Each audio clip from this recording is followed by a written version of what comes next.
சீதா சீமந்தம் இங்கும் அங்கும் வைபவங்களே.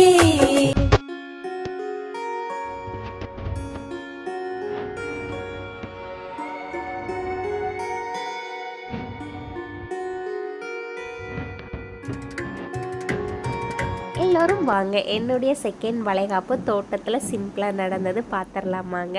பிளேட்ஸ் எல்லாமே ஈவனான பிளேட்ஸுங்க. நம்ம எவ்வளோ பிளேட்ஸ் வேணாலும் ஆட் பண்ணிக்கலாம், ஆனால் வந்து ஒற்றை படையில் இருக்கணும். நாங்கள் பார்த்திங்கன்னா வெரைட்டிஸ் அதிகமாக இருந்தாலும் சாங்கீத கவர் ஆகிற மாதிரி வச்சுக்கிட்டேங்க. 11 பிளேட்டோ என்னமோ வந்துச்சு. ஸ்வீட்டு, காரம், பழங்கள் எல்லாமே ஒரு பிளேட்டில் போட்டு மனோரஞ்சித பூவோடைய இலையை சைடில் வச்சுருந்தோங்க. பார்க்குறதுக்கு அழகாக இருந்தது.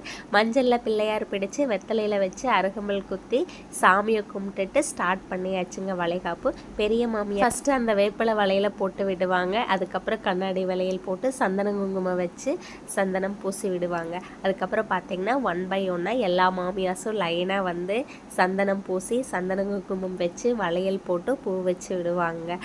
அம்மாவங்கெல்லாம் வளையல் போடுறதில்ல அப்படின்னு சொல்கிறாங்க, அங்கே எப்படிங்கிறத சொல்லுங்கள். அதுக்கப்புறம் பார்த்தீங்கன்னா நாங்கள் யார் தங்கச்சிக என்ற பிறவி ஸ்பெஷலாக என்னோடய குட்டீஸுக்கு பார்த்திங்கன்னா மருமக மக என்ற பையன், அதுக்கப்புறம் மச்சண்டார் கொழுந்தனார் எல்லாம் சீமந்தம்னு ஒன்று பண்ணுறாங்களா, அது ஏன் தெரியுமா உங்களுக்கு? இன்னைக்கு நீங்கள் ஸ்டைலாக சொல்கிறீங்களா பேபி ஷவர் அப்படின்னு, அதுக்கு பின்னால் என்ன சயின்ஸ் இருக்குன்னு தெரியுமா?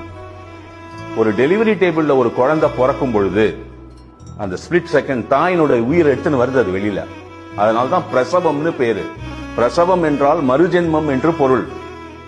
சோ மறுஜென்மம் எடுக்கக்கூடிய ஒரு பெண்மணியை அந்த 7வது மாசமோ 8வது மாசமோ ஒரு வாட்டி சிங்காரிச்சு பாத்துறாங்க.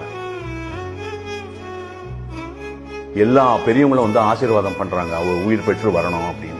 தாய்க்கு 4 குழந்தை பிறக்குது அப்படின்னா 4 வாட்டி தன் உயிரை தியாகம் பண்ணியிருக்கான்னு அர்த்தம்.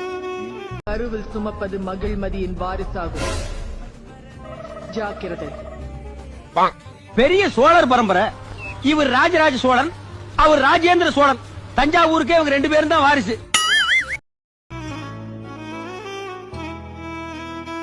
என்ன கேட்டாலும் நான் தரமாட்டேன். அப்ப பழைய அக்கால திருப்பி கொடு. என்னது பழைய அக்காவா? ஆமா, தாலி கட்டும்போது ஃப்ரெஷ்ஷா இருந்தால அந்த அக்கால கொடு. அதை எப்படி இப்ப கொடுக்க முடியும்? எனக்கு எதுக்கு பாராட்டு விழா? நான் அப்படி என்ன செஞ்சிட்டேன், என்ன செஞ்சிட்டேன்னு கேக்குறேன். நான் என் கடமையை தானே செஞ்சேன். மச்சான் விட்டு கொடுக்க முடியாத வரவங்க.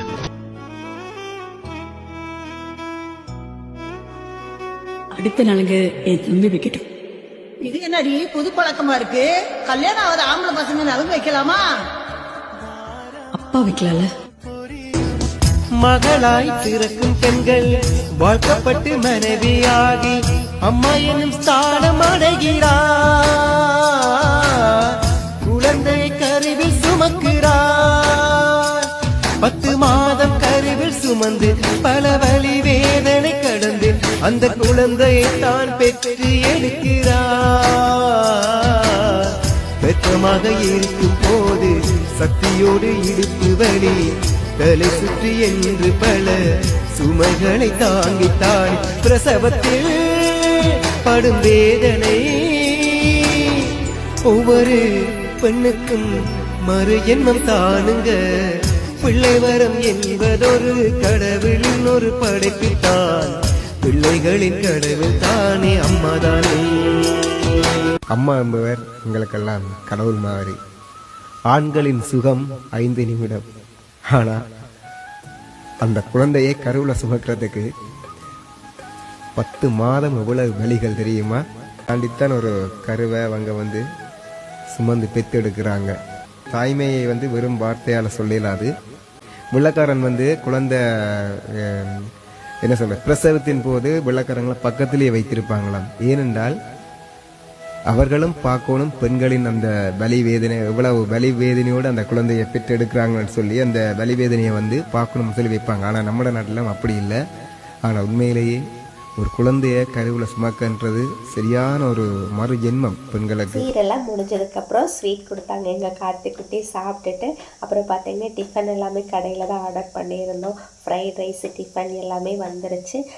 எங்களுக்கு வந்துட்டு நாங்கள் மாமியார் ஊட்டி விட்டாங்க. சாப்பிட்டுட்டு எல்லாரும் சாப்பிட்டு கோயிலுக்கு கிளம்பியாச்சுங்க. தாயாக போறவள வணங்கி நில்லு, வளகாப்பு நேரத்துல நன்றி சொல்லு. தாய் வீட்டுக்கு இவ போக போறா, திரும்பி வரணும்.